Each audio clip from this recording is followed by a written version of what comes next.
day and welcome to Alena Media TV. We are broadcasting from Toronto, Canada. I am Elsa Abraham, and in this episode we are bringing you editorial. Will Sudan-Ethiopia border conflict affect the Jared talks? Let's go for a quick break. When we come back, we'll get our editorial in details. Stay with us.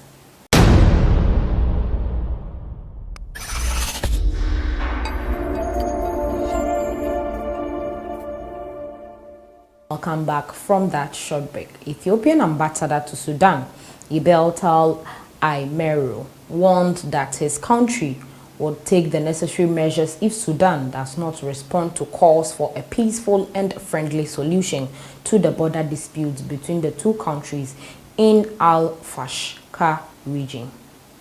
Speaking to Ethiopia's official state television on February 4th, Aimeru accused Sudan of violating and attacking Ethiopian territories.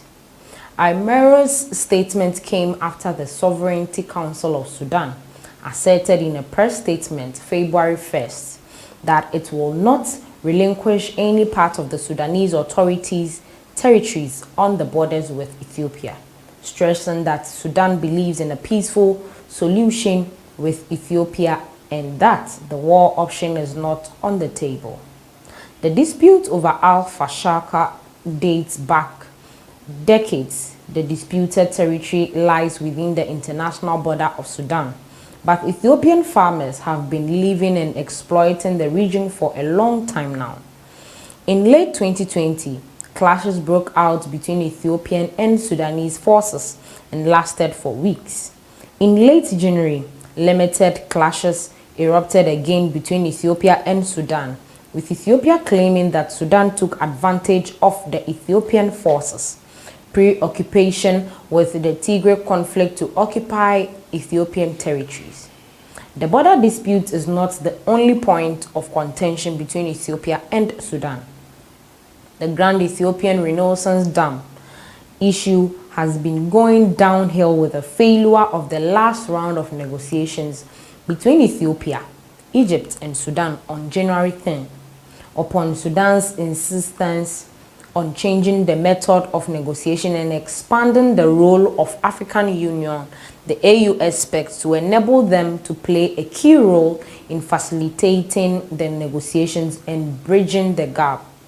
However, Ethiopia and Egypt had their reservations, which they said stemmed from their desire to preserve the rights of the three countries to draft texts and provisions of the agreement to fill and operate the JERD. Besides, the AU experts are not specialized in the technical and engineering aspects of managing water resources and operating dams, the two countries argued. In this framework, Hibal Bashbishi, a researcher of the African Studies Institute of the University of Cairo, told our monitor over the phone, the tensions between Ethiopia and Sudan will likely affect the JERD issue. Both sides might refuse, amid these developments, any new call for negotiations. The dispute also complicates the task of the Democratic Republic of Congo, which took the helm of the AU February 6th to bring points of view closer on this matter, the JERD matter. She added, the recent Ethiopian behavior lacks balance on all domestic and foreign fronts. In reference to the border crisis with Sudan and its take on the JERD issue, in addition to the implications of Ethiopia's war in the Tigray area of the region, she indicated that such behavior might lead to the suspension of Ethiopia's membership in the AU or to international and regional sanctions on it. Ethiopian Minister of Water, Irrigation and Energy, Selashi Bekele, said February 5th that Ethiopia is not concerned with the failure to reach an agreement regarding the JERD issue. He noted that more than 78% of the dam's construction has been completed, adding that Ethiopia will start the second filling of the dam lake in the coming months. Sudanese Minister of Irrigation and Water Resources, Yasser Abbas, responded on February 6th, telling the media that Ethiopia's unilateral decision to fill the dam's reservoir on the Nile River threatens Sudan's national security. Bashbishi said that the border crisis between Ethiopia and Sudan is a long one and will not end soon. The DR Congo must call for an urgent session between the two countries in an attempt to solve the border dispute. Otherwise, neither party will be willing to resolve the jarred issue. Sudan and Egypt, the downstream countries, have been trying since the construction of the dam in 2011 to reach a binding legal agreement with Ethiopia, the upstream country, through negotiations on the route of filling and operating the dam in the framework of the Declaration of Principles signed by the three countries on March 23, 2015 in Khartoum. The declaration stipulated the adequate and fair use of the dam, commitment to do no harm, and full regional cooperation and integration. Egypt and Sudan fear the dam will affect their shares of the Nile water.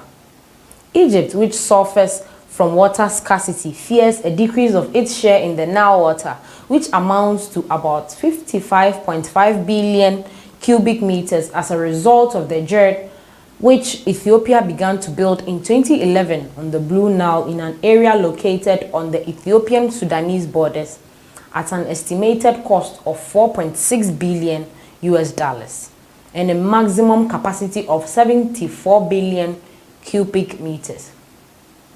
There are also concerns the dam will affect agriculture in Sudan by returning sediment, and the decrease in water level threatens fish wealth.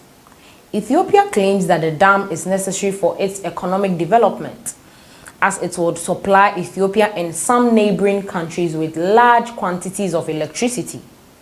Professor of Politics at the University of Cairo, Tarek Fahmy, told the media that it is clear that the military option preempts the political option with regard to the border crisis between Ethiopia and Sudan, especially in the presence of any AU intervention to find a peaceful solution.